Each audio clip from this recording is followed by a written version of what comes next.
Hello friends, फिर से आपका बहुत बहुत स्वागत है आपके अपने इस यूट्यूब चैनल पे। आज की इस वीडियो में हम बात करने वाले हैं, अगर आप एयरटेल बैंक में अपना अकाउंट खुलवाए हुए या पोस्ट ऑफिस में अपना अकाउंट खुलवाए हुए हैं तो आरबीआई ने आपके लिए एक नया जो रूल लाया जो ग्राहकों को सीधा असर पड़ने वाला है। यहाँ पर पेमेंट बैंक में पहले जो डिपॉजिट लिमिट 1 लाख रुपये थे उससे बढ़ाकर 2 लाख रुपया कर दिया गया है और इसमें बहुत सारे लिमिट और चेंजेस किए गए हैं। इसमें इंश्योरेंस का भी आपको 5 लाख रुपये तक बढ़ा देगा। तो पूरा डिटेल मैं इस वीडियो में कवर करने वाला हूँ, सो वीडियो पूरा देखिएगा, स्किप नहीं कीजिएगा। मैं डिटेल वाइज आगे मैं आपको सारा चीज़ कवर करवाऊँगा कि आरबीआई ने क्या क्या डिसीजन लिया और क्या क्या चेंजेस किए हैं। अगर वीडियो थोड़ा भी पसंद आए तो एक लाइक कीजिएगा, चैनल को सब्सक्राइब कीजिएगा, दोस्तों में शेयर कीजिएगा। चलिए वीडियो शुरू करते हैं।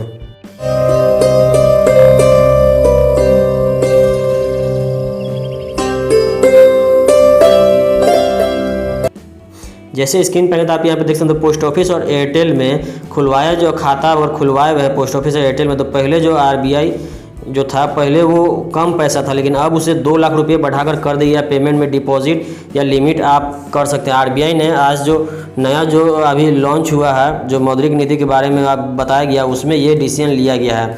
अब यहाँ पर देख सकते हैं, पेमेंट बैंक काफ़ी समय से लिमिट बढ़ाने की मांग कर रहे थे। सरकार ने अभी हाल ही में बैंकों में जमा राशि की डिपॉजिट इंश्योरेंस लिमिट 5 लाख रुपये बढ़ा दी है। यहाँ पे मैं आपको डिटेल में पूरा पढ़ के आपको बताता हूँ क्या क्या यहाँ पे रिजर्व बैंक ने यहाँ पे किया है। रिजर्व बैंक ने डिजिटल पेमेंट बैंक को लेकर बड़ा ऐलान किया। यह ऐलान रिजर्व बैंक के वित्त नियमों के तहत किया गया है। रिजर्व बैंक ने पेमेंट बैंकों की डिपॉजिट लिमिट को बढ़ाकर 2 लाख रुपये कर दिया। पहले यह राशि 1 लाख रुपये की थी।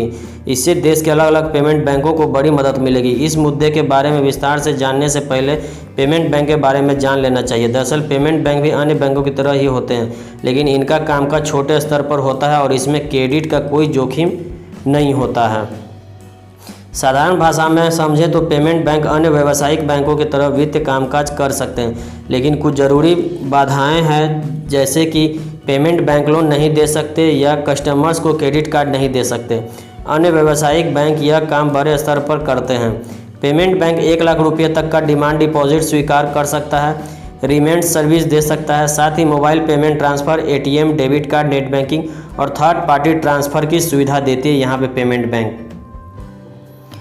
कैसे बना पेमेंट बैंक, अब मैं आपको बताऊंगा यहाँ पे कैसे बना पेमेंट। साल 2013 में रिजर्व बैंक ने देश में छोटे स्तर पर चलाए जाने वाले बिजनेस और कम आमदनी वाले लोगों के लिए बैंकिंग सुविधा को ध्यान में रखते हुए एक कमेटी का गठन किया। डॉक्टर नचिकेत मोड़ को इस कमेटी का अध्यक्ष बनाया गया था। ज़्यादा से ज़्यादा लोगों को तक बैंकिंग की सुविधा पहुंचे और इस कड़ी में अधिकांश लोग जोड़े जा सकें, इसके लिए यह कमेटी बनाई गई थी। कमेटी ने 2014 में अपनी रिपोर्ट दाखिल कर दी। रिपोर्ट के स्पेशलाइज्ड बैंक या पेमेंट बैंक बनाने का सुझाव दिया गया। 1 जनवरी 2016 तक देश के हर नागरिक का अपना एक बैंक अकाउंट हो और यह सुविधा निम्न आय वर्ग के लोगों को खास तौर पर मिल सके, इसके लिए पेमेंट बैंक का गठन का सुझाव किया गया था। पेमेंट बैंक का यहाँ पे उद्देश्य क्या है, यहाँ पे मैं आपको बताता हूँ। छोटे बिजनेस करने वाले, कम आमदनी पाने वाले और प्रवासी श्रमिकों को बैंकिंग की सुविधा दी जा सके। पेमेंट बैंक शुरू करने के पीछे सबसे बड़ी मकसद यही था।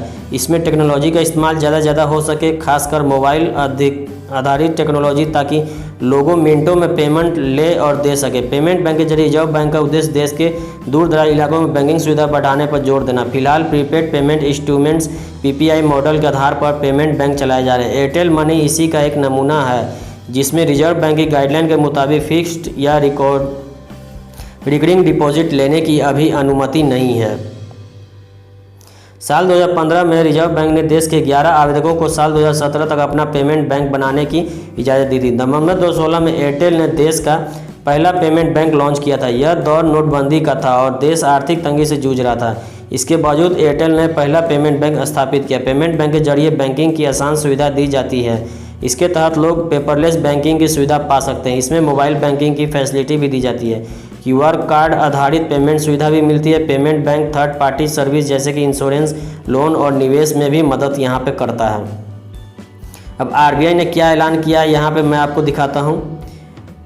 एक नए ऐलान के मुताबिक पेमेंट बैंक की डिपॉजिट लिमिट को बढ़ाकर 2 लाख रुपये कर दिया गया है। पेमेंट बैंक काफ़ी समय से लिमिट बढ़ाने की मांग कर रहे थे। सरकार ने अभी हाल ही में बैंकों में जमा राशि की डिपॉजिट इंश्योरेंस लिमिट 5 लाख रुपये तक बढ़ा दी है।